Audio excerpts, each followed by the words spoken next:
Bonjour, bonjour, c'est Sandy Moon. En ce jeudi matin, pluvieux, très pluvieux, on a des régions de Belgique où il y a des inondations. Nous, dans aux Ardennes, on est tranquille. Je profite pour vous faire une petite vidéo. J'espère que vous allez bien et que chez vous, vous êtes au sec et que tout va bien malgré ce mois de juillet. Pas terrible. Voilà. Je dirais que c'est peut-être la planète qui pleure un petit peu, hein, avec tout le ciel pleure, tout ce qui se passe en ce moment, hein, c'est bon, voilà. Je viens vers vous pour vous présenter ce livre que j'ai reçu de Arcana Sacra. Je suis super contente, je les remercie. Je remercie d'ailleurs de nouveau Églantine et toute l'équipe. Je les embrasse bien fort. J'ai reçu de Alexandre Musruc, guide pratique, comment utiliser le petit nœud-normand, clair et accessible. L'expert français du petit nœud-normand vous révèle les secrets de ce jeu emblématique. Donc, c'est bien chez Arcana Sacra. C'est un très beau livre. Et je vais vous lire ce qu'il y a marqué derrière. Vous allez adorer l'approche moderne de cet ancien oracle prophétique qui sera désormais accessible à tous. Depuis plus de 2 siècles, le petit Lenormand fascine par sa simplicité et par la multitude d'interprétations qu'une combinaison de cartes peut offrir. Dans ce livre, Alexandre Musruc partage avec ses lecteurs 2 décennies d'expérience avec le petit Lenormand, démystifie chaque carte et apporte son interprétation dans les domaines affectifs, professionnels, financiers et en termes de développement personnel. Des exemples de tirage vous aideront à comprendre comment utiliser les cartes au mieux et à distiller leur essence première pour un tirage clair, précis et enrichissant. En bref, une méthode du petit Lenormand version 2.0 qui allie tradition des cartes et modernité. Donc, c'est un livre super. Alexandre Musruc est connu pour ses tirages précis, sa connaissance pointue du petit Lenormand. Passionné de cartomancie, il est l'auteur de plusieurs jeux de tarot, d'oracles et de différentes versions du petit Lenormand, richement décorés. Quand il n'écrit pas de livres, ne crée pas de jeux de cartes et ne consulte pas sa clientèle, Alexandre Musruc coule des jours heureux sur l'île de la Réunion.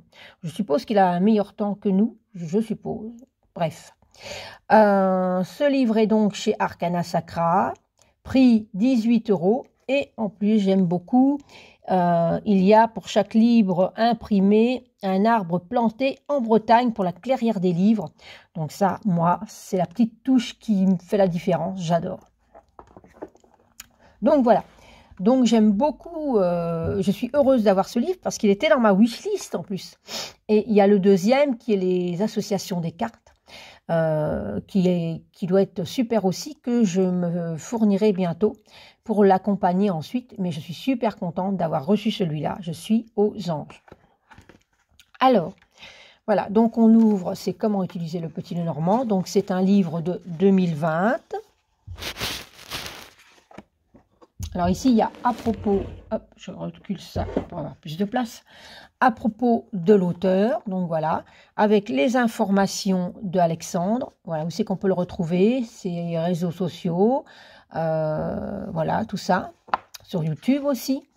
Ici, on a tous les renseignements pour les éditions Arcana Sacra, et on commence par le sommaire. Donc on a une introduction, le petit Lenormand. Alors ici, on a donc l'introduction qui est quand même assez riche. Voilà, le petit Lenormand, quelques règles du petit Lenormand. Donc on explique bien combien sont munies les cartes, les positives, les négatives. Donc il y a dans un Lenormand, il y a donc 36 cartes, hein, nous le savons tous. Enfin, pour ceux qui savent, il y a 13 cartes positives, 8 cartes négatives et 15 cartes neutres. Les chiffres peuvent changer car l'orientation et l'énergie d'une carte varient par rapport au contexte et par question posée. Voilà, quelques règles du petit Lenormand. Ici, donc, il y a quand même beaucoup de... Pour les règles, il y a quand même beaucoup de détails. Comment lire le petit Lenormand? Donc, si j'en reviens ici voilà. Ici, en fait, il explique la différence. Par exemple, en 1, la personne qui pose les questions est toujours représentée par la carte 28 Pour un homme, la carte 29.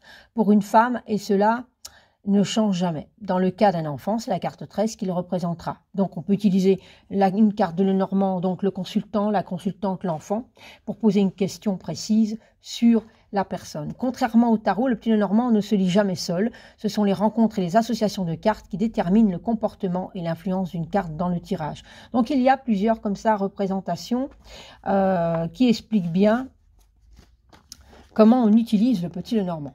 Voilà. Et il marque en 10, quelque chose qui est très important, ne posez pas sans cesse la même question, n'abusez pas des cartes.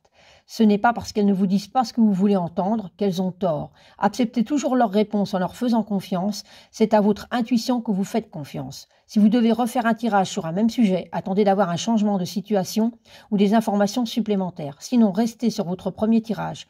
Les cartes n'ont jamais tort, mais c'est notre interprétation qui parfois manque d'objectivité, mais cela vient avec l'expérience, croyez-moi.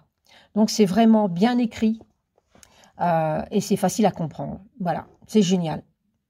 Donc ici, il marque comment lire le petit Lenormand. Donc, le petit Lenormand peut être lu de plusieurs façons et dans divers sens. Je vais vous en donner 2 qui fonctionnent le mieux d'après mon expérience. Donc, il y a la méthode narrative.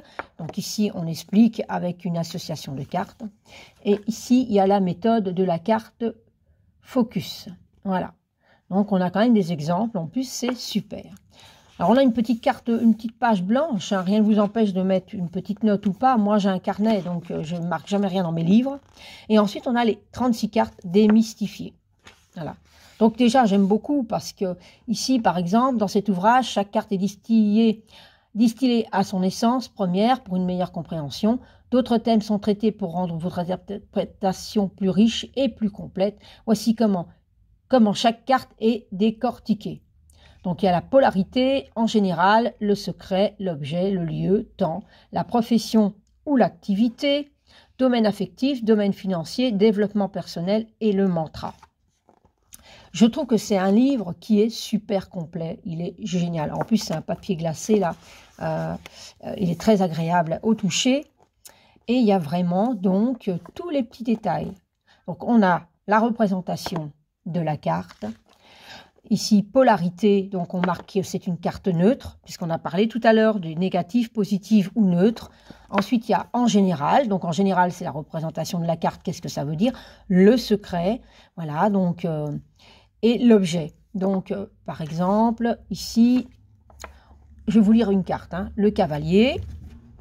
La polarité, c'est une carte neutre. En général, le cavalier est le porteur de nouvelles sans apparition dans un tirage annonce des nouvelles, mais aussi une visite imprévue. Les cartes proches du cavalier vous diront si ces nouvelles ou cette visite sont positives ou non. Effectivement, hein, c'est toujours la même chose. Une carte peut changer en fonction de la carte qui va être à sa gauche ou à sa droite, forcément. Le secret, dans un tirage, les cartes qui sont à gauche, voilà, on en vient, du cavalier, montrent quelle est cette nouvelle ou qui vient visiter le consultant, et les cartes qui sont à droite montrent l'effet de cette nouvelle ou la visite sur notre consultant. Voilà.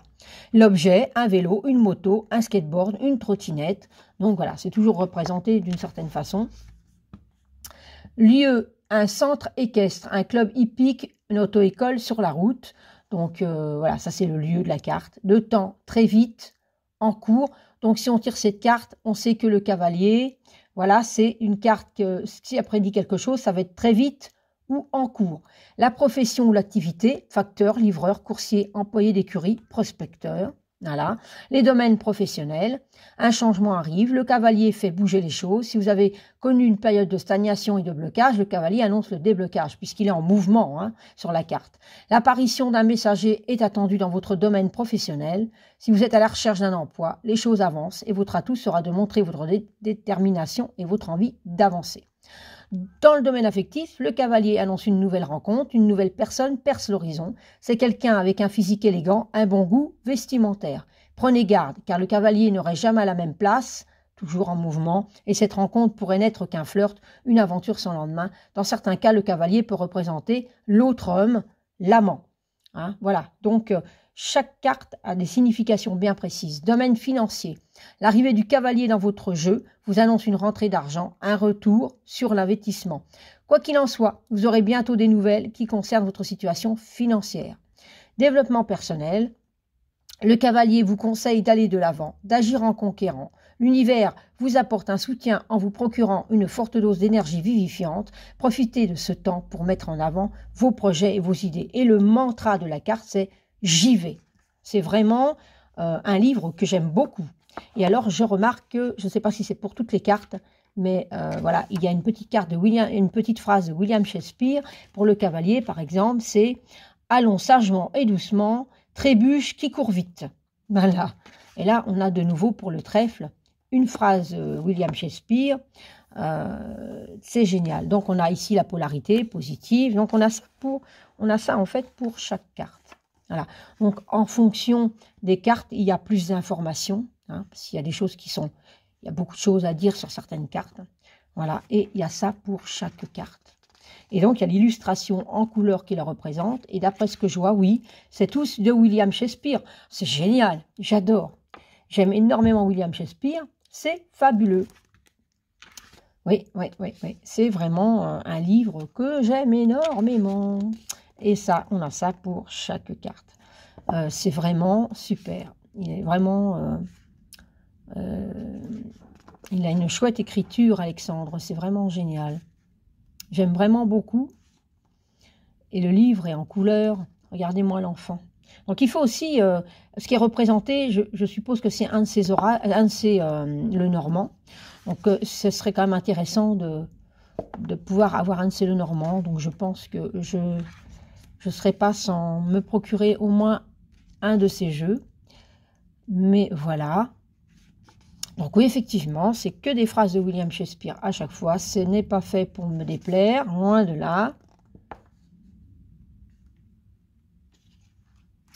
Voilà, le jardin.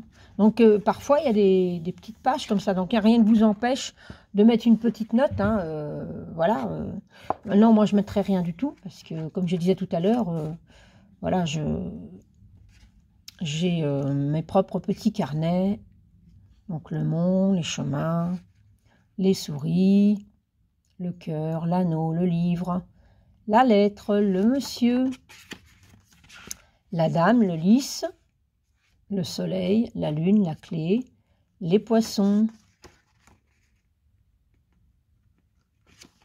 la croix. Et voilà. Alors ici, c'est génial parce que alors là, on découvre qu'il y a la liste des mots-clés pour chaque carte. Ça, c'est super. Donc ici, on a des mots-clés. Donc toutes les mots-clés des 36 cartes. Et ici, on a des méthodes de tirage. Ah, c'est fabuleux, il a pensé à tout. Hein. Vraiment fabuleux. Donc ici, il explique un petit peu comment il voit ça. Donc ici, je vais quand même vous le lire. Hein. Le petit Lenormand utilise une langue conçue d'images, de symboles et de métaphores qui vous permettent de recevoir, de traduire et de comprendre des messages.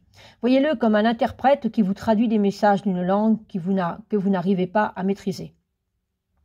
Quand vous n'utilisez pas votre oracle, elles ne sont que de jolies cartes posées sur la table, muettes, inactives, mais aussitôt que vous les touchez, que vous les manipulez, elles prennent vie. Quand vous posez une question en utilisant les cartes, l'énergie qui les anime et le monde autour de vous se met à votre écoute, prêt à vous aider, à vous aiguiller. En une phrase, quand vous utilisez le petit Lenormand, une relation triangulaire se forme entre vous, les cartes et l'énergie qui vous animent. Saviez-vous que le triangle est la forme la plus parfaite et la plus solide ? Le brassage est une partie importante du tirage, car c'est le moment précis où le cartomancien énonce ses intentions aux cartes. Profitez de ce moment pour vous détendre et vous ouvrir à votre intuition. Fermez les yeux et cela peut vous aider, car vos émotions vont influencer votre tirage. Il vous faut rester le plus neutre possible. La coupe peut vous apporter des éléments précieux et pour bien interpréter un tirage, vous devez connaître les associations de cartes sur le bout des doigts. Les cartes peuvent vous montrer l'évolution d'une histoire, de ce que vous devez connaître, prendre conscience au moment de la consultation. Et elles peuvent vous offrir des solutions pratiques et directes. Comprenez quand même que les cartes peuvent vous apporter des réponses, des scénarios divers sur une question posée, mais que le consultant a toujours le libre arbitre. Il est seul décideur de sa vie et notre travail en tant que cartomancien n'est pas de le forcer à prendre des décisions, mais de lui offrir toutes les clés dont il aura besoin pour étudier la situation. Génial. Et là, on a donc des propositions de tirage. On a le tirage à 3 cartes. Avec beaucoup de détails. Regardez ça. Voilà. Donc, en plus, il fait l'exemple de questions. Et selon un tirage, les réponses qui peuvent être données. Voilà. Ici, le tirage de la carte chargée. Le tirage à 5 cartes.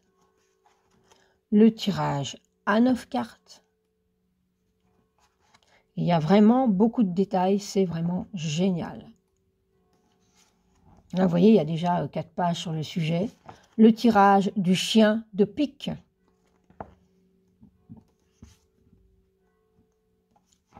Le tirage relationnel. Il y a vraiment beaucoup de détails, hein. C'est vraiment génial. Il y a les petites illustrations, tout, c'est vraiment parfait. Le tirage du choix. Superbe. Le tirage de la croix.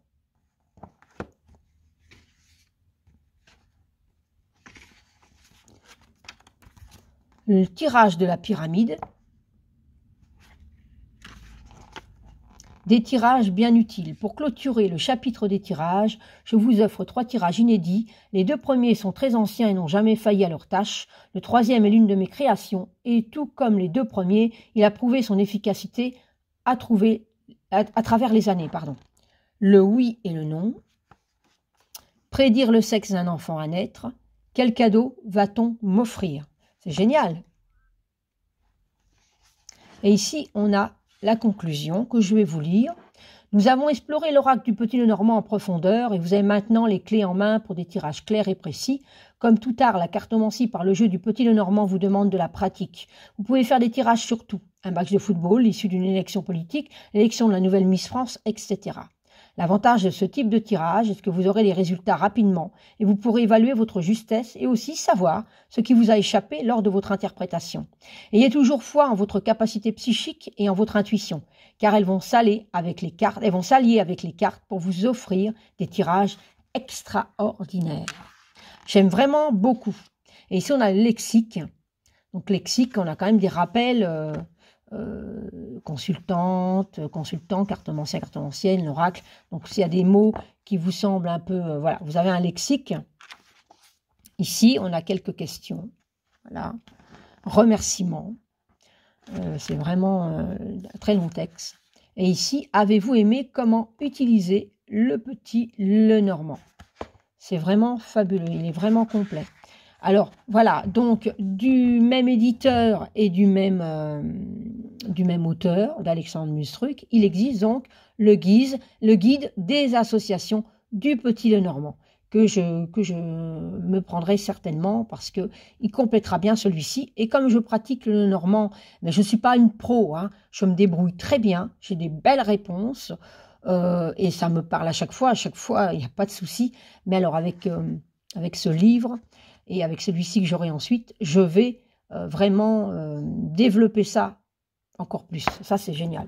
Et donc, ici, le grand guide du tarot qu'on connaît, qui est de Lise Dean, qui est aussi sorti à la même édition.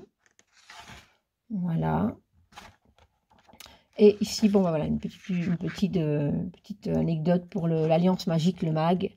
Nouveauté, donc voilà, qui est tous les 3 magazines par an, disponibles en librairie. Et voilà. Alors, je suis super contente. Voilà, maintenant, bah, voilà, j'attendais de le présenter pour pouvoir, moi, maintenant, m'y connecter, y mettre mon énergie et pouvoir travailler avec ce livre, parce que c'était un livre que j'avais dans ma wishlist. Et je m'étais dit, si, il faudra quand même un jour que je pense à l'acheter. Et voilà que d'avoir envoyé ça à l'univers, Églantine me l'a fait parvenir et que j'embrasse encore très, très, très fort. Voilà, je suis vraiment contente. J'espère que cette vidéo vous aura plu, qui vous aura inspiré, parce que c'est vraiment très agréable. Moi, j'en ai quelques-uns dès Lenormand, parce que j'ai été tout de suite attirée par cette idée de 36 cartes, par cette idée qu'on peut l'emmener partout, c'est un petit jeu. J'en ai un grand, mais bon, la plupart des Lenormand sont des petites cartes qui sont super sympathiques. J'en ai quelques-uns des auto-édités et non édités, et non auto-édités. J'aime vraiment beaucoup. Et j'aime bien les illustrations, donc je pense aussi que je me tournerai pour m'en acheter un d'Alexandre Musruc, parce que moi, je suis une passionnée d'oracle tarot, et de Lenormand aussi, et des livres ésotériques. Et j'en ai bien, des petits Lenormand, j'en ai bien une dizaine déjà, hein. Plus celui qui vient de venir vers moi grâce aux éditions, le petit oracle, le petit Marseille. Il est fabuleux, je l'aime d'amour. Je suis super contente et j'ai hâte d'agrandir ma collection également. Enfin, j'aime pas dire le mot collection, moi, parce que une collection, souvent, c'est des choses qu'on met sur une étagère ou dans un meuble et on est content de les avoir. Moi, non, c'est des choses que je pratique. J'adore les manipuler, j'adore les utiliser, j'y mets mon énergie. C'est pas, je dirais que c'est mes trésors. Voilà, oui, ce serait le mot. Ce sont mes trésors. Voilà, c'est plus qu'une collection, ce sont mes trésors. C'est peut-être des choses, évidemment, qui deviennent des choses de collection, mais j'aime pas ce mot, parce que, voilà. Ce sont mes trésors. Mes bébés, mes trésors, ce qui me parle beaucoup et qui dégage aussi l'énergie de qui je suis. Donc, j'aime pouvoir, j'aime toucher un bon livre, le manipuler, le lire. Voilà, ça fait partie, en plus du contenant, il y a du contenu, il y a le contenant. Voilà, je veux dire, c'est superbe. Et vraiment, encore un grand merci. Et j'espère qu'il vous aura plu, qu'il vous aura peut-être inspiré. En tout cas, pour ceux qui sont débutants dans le Petit Lenormand, je le conseille vivement parce que il est génial, franchement. Franchement. Eh bien, écoutez, n'hésitez pas à me mettre un petit mot, de m'en parler, si vous avez une question à me poser, de vous abonner à ma page. Ça soutient un petit peu, ça m'encourage, malgré que j'aime de toute façon ce que je fais. Et puis, je vous fais des gros bisous. Prenez soin de vous, car si vous êtes en vacances, faut savoir que cette saloperie de virus est toujours là. Donc, il faut quand même faire attention. Prenez soin de vous, prenez soin des autres et de ceux que vous aimez. Et je vous embrasse très fort et je vous dis à bientôt pour une prochaine vidéo. Bisous.